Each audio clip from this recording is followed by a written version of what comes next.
Hola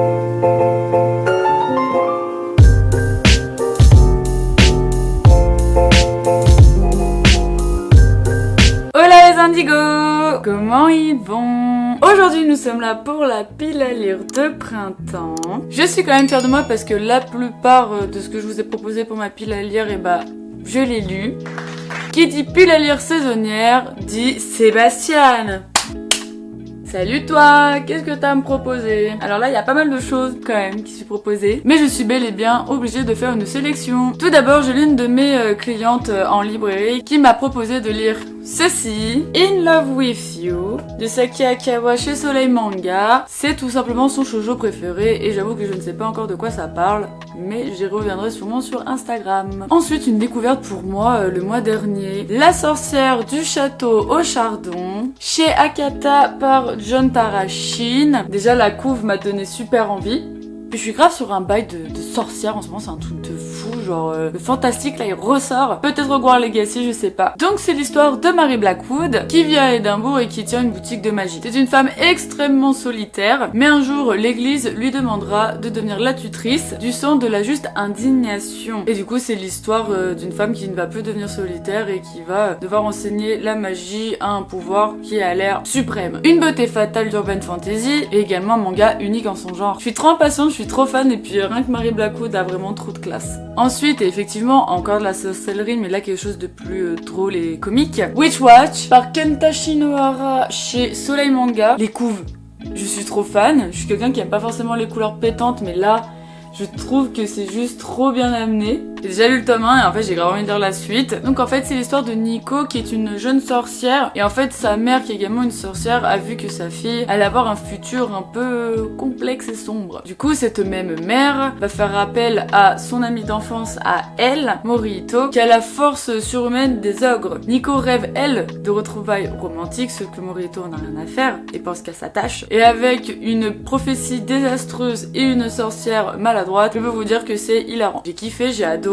Certes c'est drôle mais on a une histoire de fond, il y a un enjeu et ça fait du bien que des fois à travers la magie nous pouvons rire et pas toujours sauver le monde des forces du mal. Ensuite je voulais également lire Dream in Sun, j'ai déjà lu le tome 1, j'ai adoré, là du coup j'ai trop envie de le lire le tome 2. Dream in Sun, en fait c'est la première série de Takano Ichigo chez Akata qui a fait Orange, donc forcément ça pouvait être qu'une masterclass. Donc là c'est l'histoire de Shimana qui vit avec son père, sa mère n'est plus là et en fait son père s'est remarié et franchement il l'ignore totalement, elle est complètement isolée de la nouvelle vie de son père et du coup celle-ci décide de fuguer et elle va tomber sur un garçon qui va lui proposer une colocation avec 3 autres garçons. Et à travers des liens très très forts qui va se créer entre eux, ça va être l'histoire de grandir, de découvrir sa voix, de s'affirmer et d'affronter tout ce qui a pu être traumatisant. C'est léger, c'est beau, c'est épuré, en même temps c'est drôle et voilà une romance liée au rêve dans une colocation, on kiffe. Bien évidemment, je vous en ai déjà parlé, il faut vraiment que je finisse Nana et Witch and the Beast. Dans mon vlog de la semaine dernière,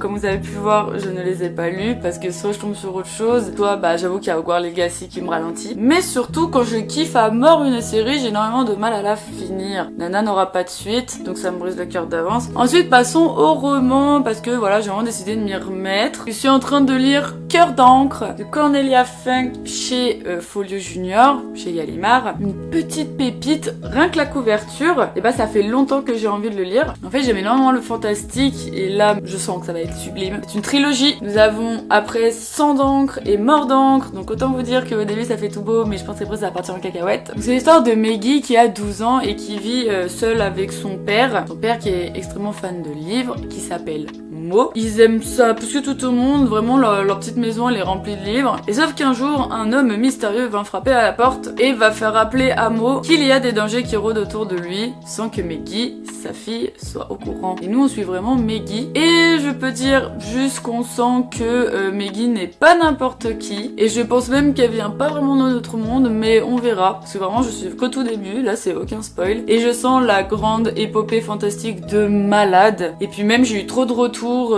d'amis libraires ou d'amis lectrices, lecteurs qui m'ont dit que c'était incroyable, donc voilà, j'ai trop envie de le dévorer comme un petit pain. Ensuite, pour mon anniversaire, des amis à moi m'ont offert Furia Perfax, un roman que j'ai envie de dévoré par Sébastien de Castel chez Gallimard Jeunesse. C'est également une série, je sais pas encore en combien de tomes ça sera. Les couves de romans fantastiques jeunesse, je kiffe. Donc c'est l'histoire de Furia, dont toute sa famille a été assassinée par des mages noirs. Et en plus de ça, ces mages noirs l'ont maudite en lui mettant des marques sur sa peau, des tatouages maléfiques qui font d'elle une paria. Et d'après le résumé, ils auraient mieux fait de la tuer elle aussi parce qu'elle est fortement prête à se venger et à rendre hommage à sa tribu massacrée. Il y a de l'humour, il y a la magie noire, il y a du dark, car malgré tout, elle est presque à risquer la mort pour buter une bonne fois pour toutes ce mage noir cruel qui lui a fait ça. Je suis à donf, genre rien que le résumé me hype de ouf. Et j'adore quand c'est écrit à la première personne. Puis à l'intérieur, vous avez là des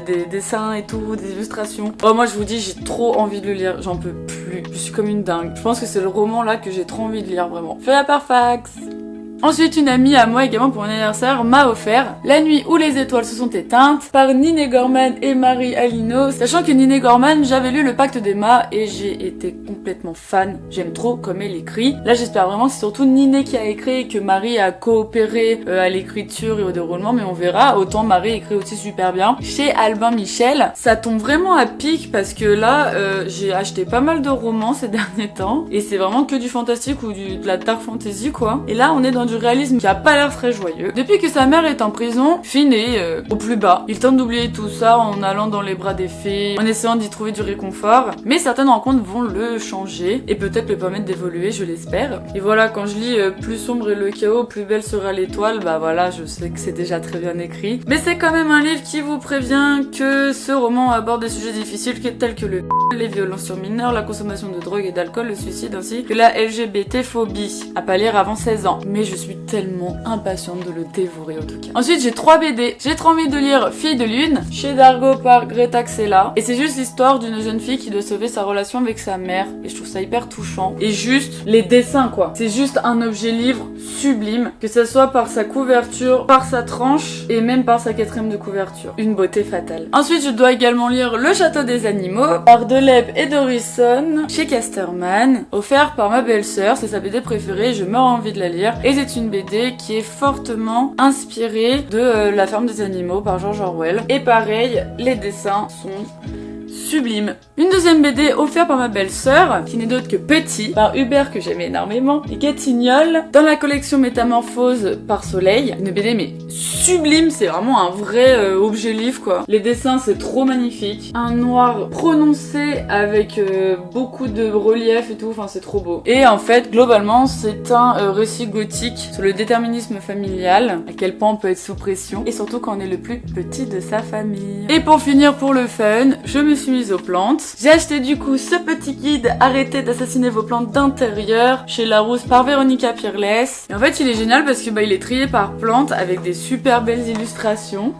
D'habitude, je suis pas fan des guides Larousse, mais lui vraiment j'ai été conquise. Quand on a la plante, ça vous explique comment garder en vie avec l'emplacement, luminosité, arrosage engrais, entretien, et puis même des premiers symptômes de votre plante qui ne vont pas bien, feuilles jaunies, qui tombent, comment y remédier, quel est le remède pour ça, des bactéries, et je trouve ça trop beau, je le trouve magnifique, il a plein de belles illustrations, on sent vraiment que c'est une femme qui aime les plantes qui a fait ce bouquin. Donc voilà, beaucoup de choses à lire, que du bonheur là, vraiment je suis à fond. J'espère juste trouver plus de temps parce que ça me saoule, à chaque fois je finis jamais mes piles à lire. Mais on ne peut pas prévoir certains événements de la vie tout simplement, ou des fois bah ouais j'ai envie de sortir, oui j'ai envie de faire une randonnée, etc.